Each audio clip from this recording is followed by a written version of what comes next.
नमस्कार, मैं राशिद अली और आप देख रहे हैं नेशनल दस्तक। इस वक्त अगर देश में सबसे ज्यादा मुद्दा कोई गरमाया हुआ है तो वो है ज्ञानवापी मस्जिद का। आखिर क्या है ज्ञानवापी मस्जिद का राज और क्यों इसे लेकर हंगामा मचा हुआ है? सबसे पहले मैं आपको इस मामले की आज सुबह की अपडेट बताऊंगा और उसके बाद एक एक मुद्दे पर चर्चा करेंगे। सबसे पहले मैं आपको बताऊं तो सुप्रीम कोर्ट में आज इसकी सुनवाई हुई, जहां से आदेश हुआ कि अब इस मामले की सुनवाई जिला अदालत करेगी। इस मामले को वहां ट्रांसफर कर दिया गया है और अब जुलाई में इसकी सुनवाई होगी।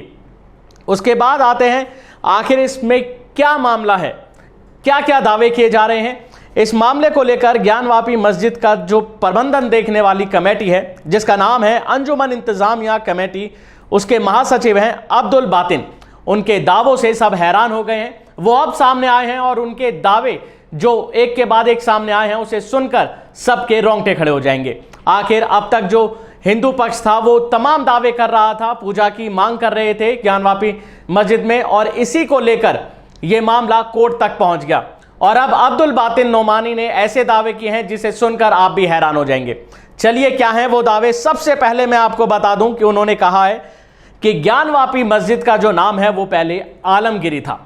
ये सिर्फ एक इसे मोहल्ले के तौर पर देखा जाता है, जबकि हिंदू पक्ष ये कहता है कि इसको औरंगजेब ने तोड़कर बनाया था।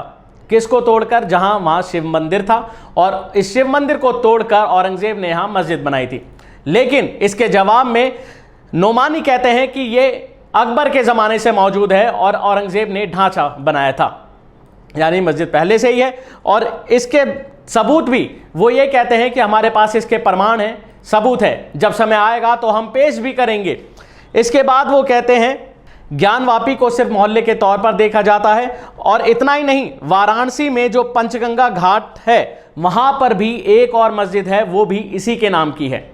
ये ज्ञानवापी के नाम से आप ये मतलब मत निकालिए कि इसका नाम जो है एक ज्ञानवापी संस्कृत शब्द है तो उसकी वजह से लिया गया है, बल्कि ऐसा नहीं है। उन्होंने साफ किया है कि आखिर इसका अर्थ क्या है, और इसे आलमगिरी मस्जिद के नाम से जाना जाता था। अब मामला निकलता है वहां के शिवलिंग का, जिसको लेकर तमाम दावे किए गए कि वजू खाने में जो वहां मिला है वो शिवलिंग है और उसी को तोड़कर जो कि ये मस्जिद बनाई गई थी। इस पर नोमानी ने कहा है कि वो शिवलिंग नहीं बल्कि फवारा है। सर्वे टीम जब वहां मौजूद थी तो शिवलिंग में क्या आपने कभी छेद देखा है? उस सर्वे टीम ने वहां पर छेद देखा, उसमें उन्होंने उसकी जांच की, उसमें डंडा डाल के देखा जो पूरा वो नीचे तक जा रहा था। अब इस पर हिंदू पक्ष का कहना है कि जब औरंगजेब ने ये तोड़ी होगी तो शिवलिंग को भी तोड़ने की कोशिश की होगी, उसमें सुराख किया होगा। लेकिन इसके जवाब में नोमानी कहते हैं कि ये फुआरा कभी चलता था, हमने नहीं देखा लेकिन हमारे पुरखों ने देखा है। इसमें जो डंडा डाल के चेक किया वो नीचे तक जा रहा था।